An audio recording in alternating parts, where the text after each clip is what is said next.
Hey everyone, it's HereComesLemon here, bringing you a first look of the Halo Reach versus its predecessor, Halo 3. Now I realize that ODST was in between, however, with the multiplayer component, basically the competitive multiplayer thing between Halo ODST, I might as well just do the direct comparison between 3 and Reach. Now Reach is out for today being at the time of recording, today being the second day of its release. So not a lot is known about the exact differences between them, but I hope to shed some light on some of the, probably don't want to say more obvious, but some of the first noticeable changes between Reach and 3. At least in this video, I probably won't be saying it takes like 3 shots with the headshot and the VR, 3 headshots with the VR takes kills them, and then Reach takes 4 and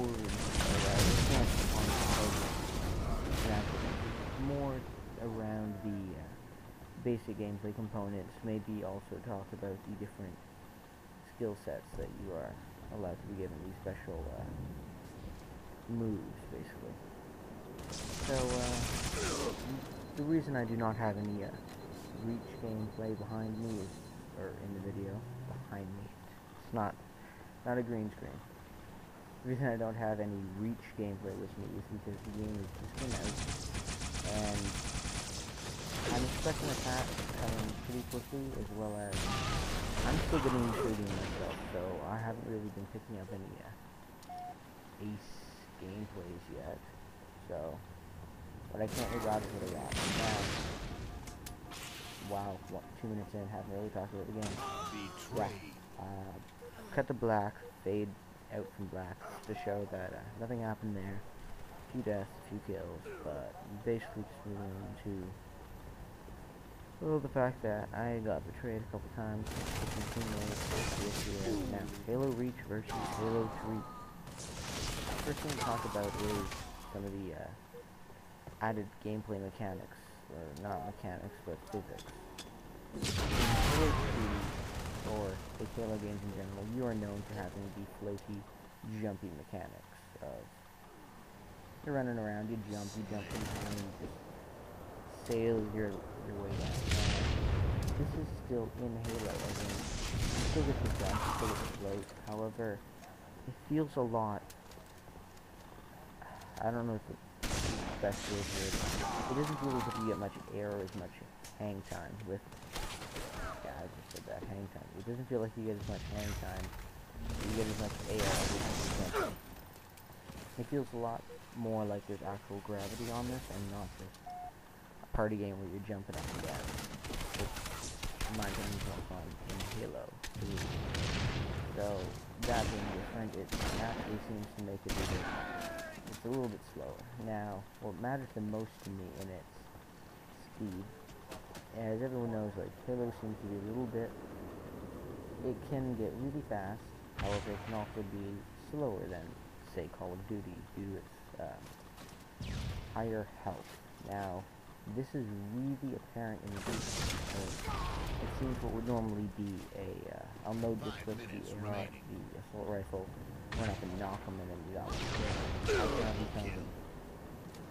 Chuck a grenade, get a little bit of damage there, unload the clip with the AR, and then hit him to get the kill. It seems to be as if either all the weapons, or at least some of the weapons, have been downgraded so that the power is less, or that the health has somehow been upgraded. In Halo Reach, there is also the, as you see the life bar at the top, you get one with the life bar in Halo 3. It regenerates after a certain amount of time. In Reach, you start out with armor, which, as far as I know, is apparent in ODST as well. You start out with armor, and the armor goes away. There are medical packs that can be found within the multiplayer map to regain the armor and health. Health gains back, but you only have a certain amount of armor, which depends on how much damage you get. It's becoming actually a lot more complicated, not too hard, but hard enough so that it becomes not so complex. So basically it seems as if you have to do a little bit more work to get each individual kill. Now this is fine, except due to the fact that things seem to take a little bit longer to get killed, it didn't seem to be as fast-paced as predecessor Halo 3. Predecessor to 3. Although Halo reaches the prequel storyline to Halo 3, never mind. The timeline in the campaign doesn't really matter at this point. So basically, either the health has been significantly enough raised, or the weapon power has been decreased. I'm not too sure at this point. However, I know that there has been changes to the system. Now, as you may or may not know, they have added special little tools to each of the characters. There's one that can sprint, one with a jetpack, hologram, etc., etc. Now, the only problem with this is that although sprint is very, very useful in my opinion, because it gives the basic idea of what it does. The name is you sprint. Now, you probably guess Halo 3 you never really think of being slow. However, whenever you're playing as one of the characters without speaking, your character moves fairly slow. You seem to just be like crawling from one side to the other. Now, this is okay in close quarters match. However, if you're trying to play on, say, the remake of Blood Gulch, which I'm very happy for, just putting that one out there. I love Halo Comedy Ball Blood Gulch, but that's not. If you're playing on that map, for example, and you're trying to get from one side to the other, and your teammates took all the vehicles, you are screwed. Because unless you happen to have the rocket, crap, I'll edit any words here later. Yeah, you know what I'm talking about, the jetpack, yeah. Yeah, unless you have the jetpack, it's going to be a fairly long trip from one side to the other. Which, actually, in my opinion, puts the other different classes at a bit of a disadvantage, because you can't seem to move as fast in the game. Basically, what I'm trying to say here is Halo Reach does seem to actually be slowed down compared to Halo 3. Now, I'm not too sure if Bungie will plan to do anything about this, or if they plan to stick with the fact that it isn't as fast-paced. Now, I don't think it's a bad thing, it's just something that's different between it. Another thing to note about Halo 3 compared to Halo Reach is the basic idea of the weapons. Now, I hope to provide more in-depth about each of the weapons.